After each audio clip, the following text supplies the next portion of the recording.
સૌભાગ્ય ન્યૂઝમાં આપનું હાર્દિક સ્વાગત છે। પાટણ જિલ્લામાં દારૂના અડ્ડાઓ નાબૂદ કરવા બીજેપી ધારાસભ્ય લવિંગજી ઠાકોર મેદાને જનતા રેડ દરમિયાન બુટલેગરોની દાદાગીરી અને પોલીસ હપ્તાખોરીના આક્ષેપો સાથે કલેક્ટર અને એસપીને આપ્યું આવેદન। સમી તાલુકામાં દારૂના અડ્ડાઓ બંધ કરવા પાટણ સંસદ રાધનપુરના બીજેપી ધારાસભ્યો અને ભાજપ આગેવાનો સંસદ સભ્ય ભરતસિંહ ડાભી અને રાધનપુરના ધારાસભ્ય લવિંગજી ઠાકોર સહિત અનેક ગામના આગેવાનો એસપી કચેરી તેમજ કલેક્ટર કચેરી પહોંચી એસપી અને કલેક્ટરને આવેદન આપ્યું।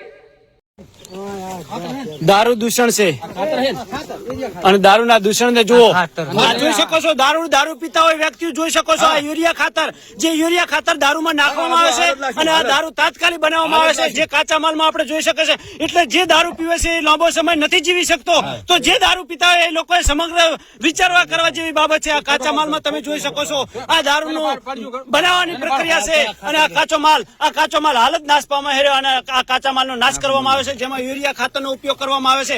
જરા જુઓ તમારી હોજરી, દારૂ પીવા વાળાની હોજરી કેવી રહેતી છે। એટલે જ કહેવત છે કે થોડો સમય દારૂ પીવા વાળો જીવે છે અને ટૂંક સમયમાં મૃત્યુ પામે છે। એક મિનિટ જોઈ શકો છો, આપણે અત્યારે હાલ જોઈ શક્યું છે, આ જોઈ શકો છો શેરપુરા ગામના અગ્રણી છે, દાદર ગામના અગ્રણી છે, ખાખલ ગામના અગ્રણી છે અને રૂગનાથપુરા ગામના પણ અગ્રણીઓ છે, ધધાણા ગામના આગેવાનો અમારા બાબુજી ઠાકોરને પણ જોઈ શકો છો, સાથે પ્રતાપજી ઠાકોર છે, જયસિંહજી ઠાકોર।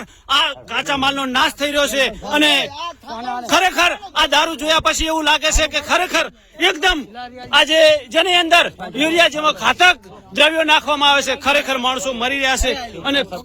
અને શેરપુરના સરપંચ આપણી સાથે હાજર છે, ત્યારે આપણે જોઈ શકીએ છીએ કે આ ખરેખર દારૂ દૂષણ છે અને આ દૂષણનું ડમ કાચા માલનો નાશ થઈ રહ્યો છે। અને જોઈ શકો છો હવે દારૂ પીવા વાળા લોકોને વિચાર કરવાનો છે કે દારૂ કઈ રીતે બને છે।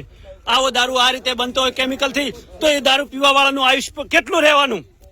જ્યાં પોલીસ કામ નથી કરી શકી ત્યાં જનતા રેડ કરી છે। આ સૌ અગ્રણીઓ સાથે છે, તમે જોઈ શકો છો ને આ અગ્રણીઓ દ્વારા જ આ કામ શક્ય થશે। અને દારૂ બનાવનાર વ્યક્તિએ પણ સાથે કબૂલ કર્યું છે સમાજની સાથે રહેવું છે, સમાજ જોડે રહેવું છે, એટલા માટે તેને પોતાની જાતે ભઠ્ઠી પોતાની વિનાશ કરી છે અને આ ભઠ્ઠીને કાયમને માટે નાબૂદ કરે છે। અલ્પેશ સેન ઠાકોરનો રિપોર્ટ। જય સદારામ બાપા। ઠાકોર સમાજને સુધરવાની તક છે તો સુધરો અને સુધરવું જરૂર છે। દારૂ જેવા દૂષણથી દૂર રહો, સમાજની આગળ પ્રગતિ થાય। લગભગ 50 થી 60 આગેવાનો એસપી સાહેબને આવેદન આપ્યું અને વાત કરી, એટલે એમણે પણ વાત સ્વીકારી છે કે અમે તમારા રાધનપુર, સાંતલપુર, સમી, શંખેશ્વર, હારી સુધી જે ડીવાયએસપી કક્ષાના રેન્જના અધિકારીની 4 અમે ટીમો બનાવીને દરેક તાલુકે અમે મૂકીને જે આ ખરેખર દારૂનું દૂષણ છે એને અમે 100% નાથવાનું કામ કરીશું, નાબૂદ કરવાનું કામ કરીશું। પણ સાથે તમે કે અમાને સહકાર આપો, એટલે અમે પણ ગામોગામમાં ટીમ બનાવી છે। જ્યાં કાંઈ આ દૂષણ થતું હોય એની જાણ અમારા ગામ સમિતિના લોકો, દરેક આ વિસ્તારમાં ગામ સમિતિઓ બની છે, એ સમિતિઓ દ્વારા પણ દારૂની જે છે એની એ શોધખોળ કરીને એ પોલીસને જાણ કરશે, જેથી કરીને આ બધી કાયમના માટે નાબૂદ થાય અને દારૂનું દૂષણ નાબૂદ થાય। એના માટે આ બધા આગેવાનો, તમામ યુવાનો આગેવાનો, બીજી સમાજના આગેવાનો પણ આવ્યા છે, કારણ કે આ ખૂબ જ જરૂરી છે। અને આ બધા જાણો છો કે ઓગળ વિસ્તારમાં જ્યારે બંધારણ ઠાકોર સમાજનું બન્યું, એ 3 જિલ્લા એટલે ઉત્તર ગુજરાતનું આખું બંધારણ બન્યું, ત્યારથી આ ઠાકોર સમાજ ગામડે જાગૃત થઈ ગયો છે અને દારૂ બંધ કરાવવા સ્વયંભૂ જનતા રેડ પાડીને ઘણા ગામોમાં દારૂ બંધ કરાવ્યા છે અને એ સિલસિલો ચાલુ રહેવાનો છે। અને ઠાકોરો, યુવાનો ખૂબ જ સક્રિય થઈ ગયા છે, એ 100% દારૂ બંધ કરાવવાના છે।